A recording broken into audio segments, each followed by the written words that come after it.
Hello mga kasari, kumusta po? Kumusta po ang inyong tindahan? No? So ito nga guys, katapos ko lang magluto, iniwan ko muna yung aking lista-lista doon, nag-inventory kasi tayo, naglilista tayo ng mga kulang-kulang na doon sa ating tindahan kasi mamaya darating yung ating ahente sa Pure Gold. So ito nga guys, nakapagpakulay din tayo ng buhok na nabigyan din natin ng time, no? Kasi sobrang busy kasi tayo lagi, no?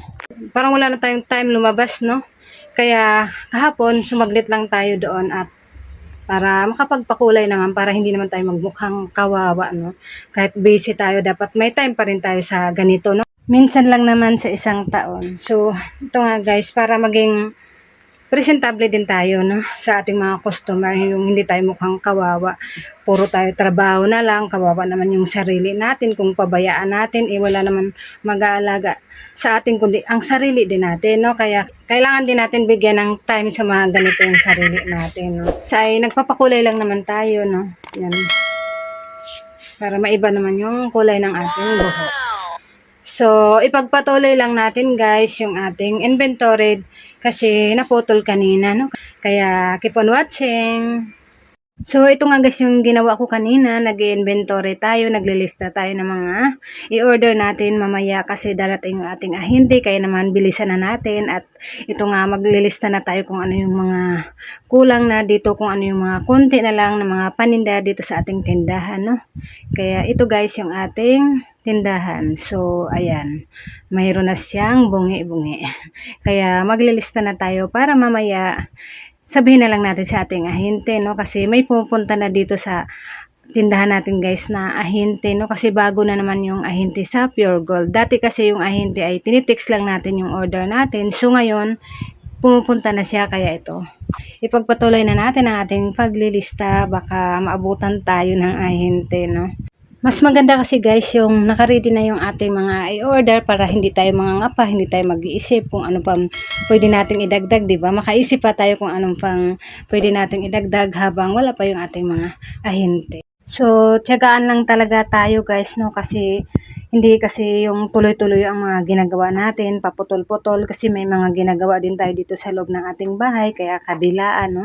Pag takbo-takbo tayo, labas-pasok kasi pag may ginagawa tayo, yung mga customer pa naman, laging nagmamadali, kaya mapapatakbo ka kaagad, no? Kung may ginagawa ka dito sa loob pag mag-isa ka lang. Kaya grabing pagod din yung binuhos natin kasi lalo na't wala tayong kapalitan, kabalaan yung ating mga ginagawa, no? Tayo lang ang gumagawa lahat dito, tayo lahat nagbubuhat, naglilinis, kaya ingat na ingat tayo sa ating mga paninda, kaya yung mga may mga atraso sa atin na hindi pa nagsibayad, talagang ma-stress kang isipin dahil ikaw nagpapakahirap, lumalaban ka ng patas kahit sa paisa-isa lang na binibili ng mga customer, no? Kahit papiso-piso kasi hindi naman tayo wholesaler, retailer lang naman tayo, kaya ayan, tiyaga-tiyaga lang tayo kahit papiso-piso lang ang pasok sa atin, at least mayroon kaysa naman wala, no? Kaysa naman nakatunganga ka, wala kang kita nga.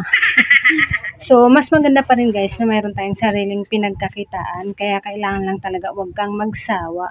Tiyaga-tiyaga lang talaga kasi halos sa araw-araw ulit-ulit ang mga ginagawa mo, no? Kaya mas maganda pa rin na mayroon tayong kita guys para hindi rin tayo mang-abala, no? Hindi natin kailangan mangutang at makakabayad din tayo sa ating mga bayarin. At ito nga guys, nandito na yung ating ahente kasi ang araw ngayon ay Thursday. So, tuwing Thursday siya guys, pumupunta dito sa ating tindahan. So, gising na ang bunso ko guys kasi pagkatapos nating mag-order, siya naman ang aking asikasuhin dahil yan, papasok na siya sa school. So, kabilan yung ginagawa natin, laban lang, buhay nanay, buhay tendera. So, ito nga guys, dahil bago ang ating ahente, kaya yan, pinapaliwanag ko sa kanya kung ilang grams at pinapakita ko talaga yung sample para sigurado lang na hindi magkamali.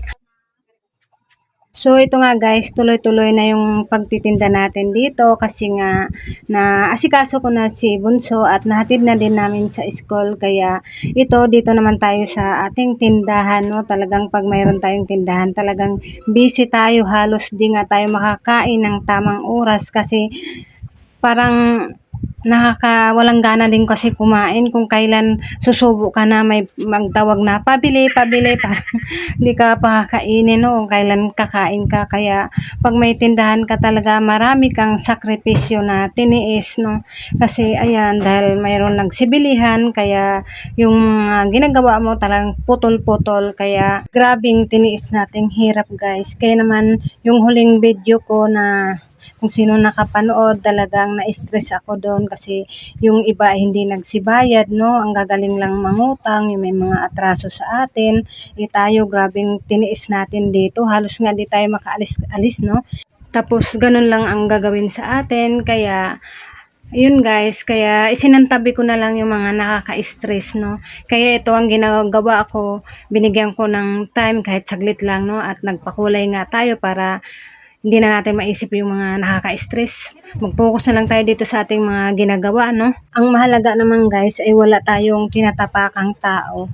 Lumalaban tayo ng patas, no? Yun naman ang importante. Kaya ito nga guys ang ginagawa ko para maibsan yung stress na hindi ko na maiisip kasi ang hirap talaga, no, pag ma-stress ka. So, ang dami mong ginagawa sa araw-araw tapos dadagdag pa yun, hindi naman yun nakakatulong sa atin. Kaya ayan, ialis na natin yan. Kaya ito guys, at mag-focus na lang tayo dito sa ating mga ginagawa kasi kung masipag ka at madiskarte ka, talagang makapag-isip ka pa kung ano yung pwede mong idagdag na pagkakitaan at yung mga nawawala sa'yo ay maibabalik pa sa'yo yan ng sobra, no? Kasi dito sa tindahan guys ay paisa-isa lang naman bumibili yung mga customer natin, no? Kasi yung sa iba naman ay malalaking tindahan, wholesaler, so malaki kaagad ang benta nila. Pero sa atin, retailer lang tayo, maliit lang ang ating tindahan. So, ayan, paisa-isa lang bibili ang ating mga customer, pero okay na rin yun guys, no? At least mayroon nagsibilihan. Kaya thank you Lord dahil binibigyan mo kami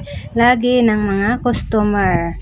Kahit nakakapagod man ang trabaho natin sa araw-araw, pero okay lang, masaya naman kasi mayroon tayong pinagkakitaan at nandito lang tayo sa ating bahay at nakikita natin lagi ang ating mga anak at kahit paano may pinagkakitaan tayo. Siyempre kailangan natin madiskarte, mag-isip ka pa talaga ng iba pang pagkakitaan kasi hindi yan pwede sa tindahan lang iasa lahat ng mga bayarin, lahat ng kailangan mo, 'di ba? Kailangan mo pa rin mag-isip ng iba pang pagkakitaan upang sa ganun balanse guys para lalo pang lalago ang ating tindahan pag hindi lahat ng kailangan natin ay sa tindahan kukuha tayo, 'di ba?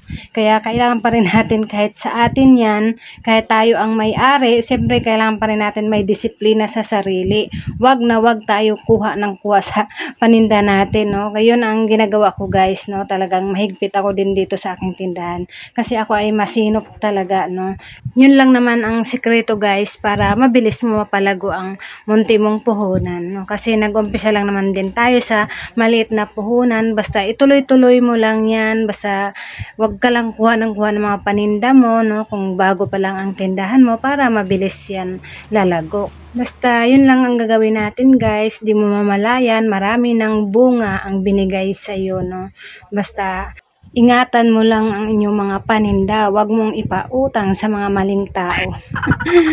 Guys sa hindi marunong magbayad, no? Kaya ako guys, yung mga bumibili sa akin, minsan hindi nakalimutan na nila yung utang nila, pero ako hindi ko nakakalimutan yung mga kulang nila at yung mga utang na nila na matagal na, kaso ang ginawa ko, hindi ko na lang pinapaulit pagpautang, no? Kaya ayun, yun na lang ang gagawin natin kasi tinatandaan ko talaga yung mga may atraso dito. Akala nila nakakalimutan na natin kasi sobrang tagal na, ilang taon na. Hindi nila alam na naalala pa rin natin yan pag nakikita natin sila. So, hindi ko na lang sinasabi sa kanya na may utang pa siya, baka mamaya hindi na bibili sa atin, no? Kilala ko na yung iba kasing mga customer ay ganun ang ginawa ko, so hindi na nga nabili, kaya wag na lang natin sabihin sa kanila, hayaan na lang natin na sila ang makaalala, tingnan lang natin, pero wag na natin paulitin, no, para hindi tayo mamroblema. Kaya yun lang guys, maraming salamat sa mga nanonood, at kung bago ka pa lang sa aking channel, don't forget to like, subscribe. God bless us all.